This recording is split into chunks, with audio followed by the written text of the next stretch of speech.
Welcome to Savor Labs. I'm Jamie Goodyear. Today we're going to build our own model using Jupyter Notebook and then put that into a deep Java learning application. Up next.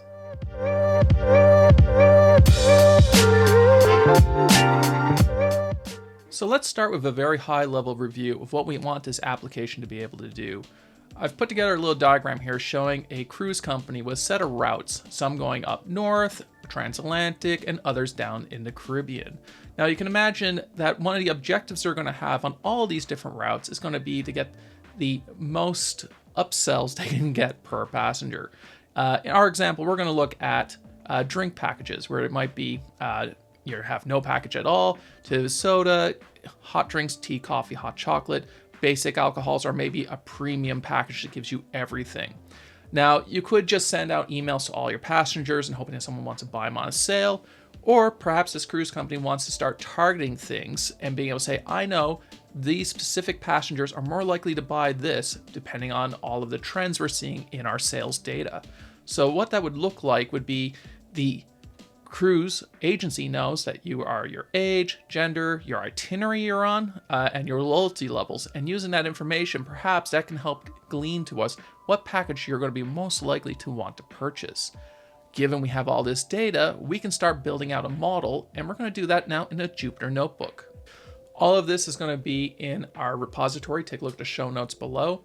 So let's open up the cruise drink packages CSV. What we'll find inside of here is the data we have created for our model to train upon. This is a very small data set. Obviously, you're going to want thousands of entries, but let's just start with this to show the concepts. So we have 4 primary columns here. That is information that we know because of the purchase information we have for any particular cruise. We will know the passenger age. We have a gender value, a itinerary, which is just an enumeration. So instead of just saying it's an Alaska route, transatlantic route, or Caribbean route, imagine each one of them have their own SKU. We give that a numerical value so we can enter that easily into our table. And then we have loyalty levels. So that's the passenger isn't part of the loyalty program yet, or maybe they are in bronze, silver, gold levels, and that's what we enumerate in here. Finally, we have this as being historical information. We can show that in the past, people have either had no package, the tea, coffee, hot chocolate package, soda and juices, alcohol, premium packages. And now we're able to start taking a look and saying, given by an age group, a particular itinerary, perhaps we'll see that Northern cruises, people like to have hot drinks more often. They want, say, a premium package if they're going across the transatlantic and they're going to be a week and a half at sea. So how do we actually start using this data? Well, we're going to want to open up a notebook page, and we're going to set up a small program here that's going to allow us to use some libraries that's available to us via Jupyter to do the data analysis. The purpose of this video is not to explain how to do the analysis part, but we're just going to show you how this code can put together a model for us that we'll then be able to use in our Java code. So using pandas and joblib, we are going to build out the model using our CSV. What we'll do is we will read out the comma separated value file, and we'll get a data frame. We're calling this passenger data. We want to pick up the information that is what our result of any given tuple of age, gender, itinerary, loyalty level.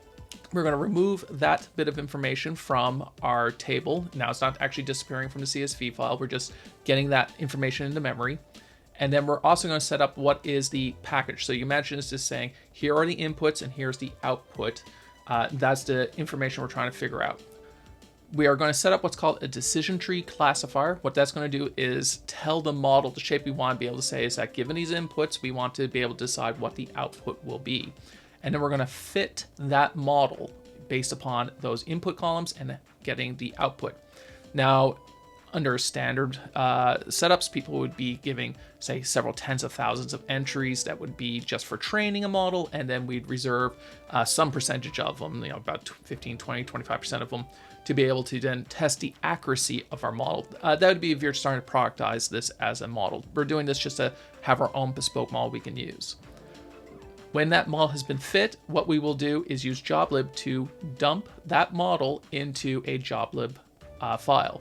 So what we're saying here is we're going to serialize this out in a format that Jupyter understands. So this underneath the hood, this is all Python.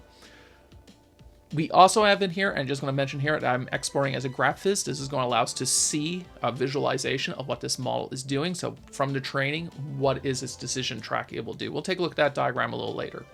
But for now, let's look back at this joblib file. So the challenge we have here is that this is something that only Python can use.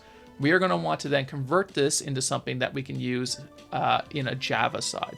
So on the DJL side, Deep Java Learning, we're going to want to have this in something such as Onnx. Onnx is a portable neural networking format we can use. So this code will take that joblib file, and then we are going to convert this over into a Onnx file that we can actually use in Java.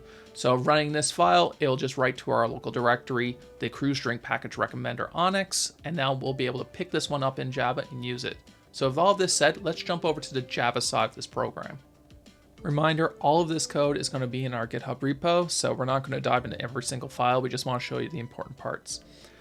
So in the source code for this project, we're going to find an Onnx demo. The main part you're going to need to know here is that we have a simple main method that contains a criteria object. This is effectively the part that's describing what our model is and how we can run it. So we're going to give it the location. It's going to look inside of the code. In our case, it's going to be in our resources folder. The name of the file, crew string package recommender.onnx. The runtime engine we want to use is going to be Onnx runtime. We also throw in a progress bar. We'll see this when we run the code. You'll just see a little line that comes across saying that we loaded it all into memory so we can run it. Then we set up the model that we can get this into memory. This is going to set up the shape of the model that Java is going to operate with. We set up a ND list. So this is effectively our input tensor. Not to go too deep into data science, but effectively a tensor, you can think of it as being like a tuple. In our case, our input is going to represent a passenger. So we're doing this numerically. So in our case, we will be saying age, that's numerically, say age 21. Male, we represent that with a 1. Northern, we're going to say northern route. I'm going to change this over. We're going to say the northern routes are represented by 0. And a bronze loyalty level, that is value 1 in our case. And we define the shape. So the shape of that is just going to say, if you're thinking of our CSV, we have 4 columns that are representing that. So we create this tensor, and now we're going to put it into a predictor. So we're going to try to use our model to predict, based upon our input, what would be the value, the result of these particular values. So you have a male passenger, age 21, they're going to Alaska, and they have bronze level. What drink package are they most likely to purchase? Let's run this code real quick and see what would happen. So first we're going to do a build of the code, and then we'll do a quick run. So what we'll see here now, you can see that loading of the model, that was the progress bar. The model predicts that that passenger would want to get a hot drink, the coffee, tea, or hot coffee. Imagine if we were to go back and now put them into the Caribbean. That's going to be enumeration number 2. Well, let's rebuild this. Of course, I would build this as a service that we can just pass in values and have that nicely translated over to tensors. But in our case, we're just going to do it manually updating into code. Let's rerun this. Now they're in the Caribbean, and of course, they want to get an alcohol package. So how do we actually arrive using the model to that answer? Let's take a look at the graphviz file that we had output. This is going to be in a dot format. So I'm going to open up this file and let's zoom in on it. We'll switch over to our lucid chart so that way we get an easier view here. Okay, so we can see we have a tree structure, and when we start any decision coming into this this decision tree, we'll see that the first thing it's going to ask is, hey, is the age of the passenger less than 4.5 years? We'll notice that if it's true, it'll go over to, of course, no package. Most kids under the age of 5 probably are not going to be having even a soda package. If it's false, it'll start looking at the next set of criteria, where it's going to, by the set of trends in our data input, it says, hey, if they're under age of 16, most likely they're going to be going for a soda package. Over that age, now they start deciding upon, well, on itinerary, that's probably going to have more of an impact. And then we say by age, some will go for hot drinks, some will end up going down for premiums, etc., etc. So this can get quite complex, as you can imagine, as this tree is very large, even with just a very small data set. Now, if we were to increase this to have, say, 10,000 or 100,000 entries, now we start getting, the complexities we have here. Of course, all of this was just talking about drink packages. You can imagine this could be looking at excursions. We might want to remodel all of that data to just have, if you're on a particular itinerary, i.e. Caribbean, now you want to look at a particular port, which excursions are you most likely to purchase? Maybe what onboard experience are you more likely to purchase? And now you can start using all these data to put together a list of what would be really, really good promotions to send to that particular passenger to get them to buy it. So you're really getting targeted at that point. Of course, then we want to take a step back. Where's an area where this could start to fail? Well, this is something I would start fixing using tools. Areas that I'm concerned of is, well, what happens if it somehow wanted to recommend an alcohol package to someone who's underage? That's where you would have to add a tool that would be checking to say, hey, make sure that if your age is under 21, don't send that premium package sale. They're not going to be able to buy it. But we can see how that would be applied in these kind of systems. Okay, with all that being said, this is just the start of a project. We can imagine we can end up using this for creating a backend for front ends with a nice GUI front end, or we could be expanding this by creating an MCP service that would expose this as a tool to some other LMM that would then be able to call upon this to give it really accurate predictions.